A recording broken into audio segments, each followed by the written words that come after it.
ধাওয়া দিয়ে ধরা স্বরাষ্ট্র মন্ত্রণালয়ের স্টিকার লাগানো প্রাইভেট কারে মিলল ৬,০০০ ইয়াবা।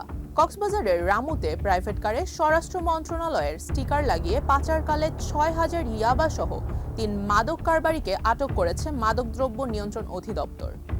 গত বুধবার সকাল ১০টার দিকে কক্সবাজার চট্টগ্রাম মহাসড়কের রামু উপজেলার জোয়ারিনালা ইউনিয়নের রাবার বাগান এলাকায় অভিযান চালানোর সময় তাদের আটক করা হয়।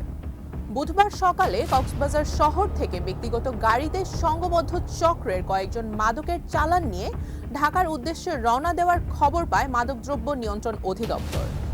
গোপন সংবাদের ভিত্তিতে রামুর রাবার বাগান এলাকায় মাদকদ্রব্য নিয়ন্ত্রণ অধিদপ্তর একটি দল অবস্থান নিয়ে চট্টগ্রামমুখী যানবাহনের প্রতি নজরদারি শুরু করে।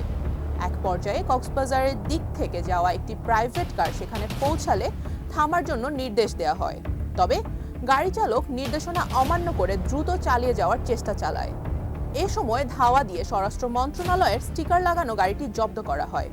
পরে গাড়ি চালক সহ গাড়িতে থাকা ২ নারীকে জিজ্ঞাসাবাদ করা হলে স্বরাষ্ট্র মন্ত্রণালয়ে কর্মরত কয়েকজনের পরিচয় দেয় তারা। এ ব্যাপারে খোঁজ নিলে পরিচয়ের সত্যতা পাওয়া যায়নি। এ সময় গাড়ি তল্লাশি চালিয়ে কৌশলে লুকানো ৬,০০০ ইয়াবা পাওয়া যায়। আটককৃতদের বিরুদ্ধে সংশ্লিষ্ট আইনে রামু থানায় মামলা দায়ের করা হয়েছে বলে জানান মাদকদ্রব্য নিয়ন্ত্রণ অধিদপ্তরের এ কর্মকর্তা। রুবাইয়াত জান্নাত, টাইমস 24।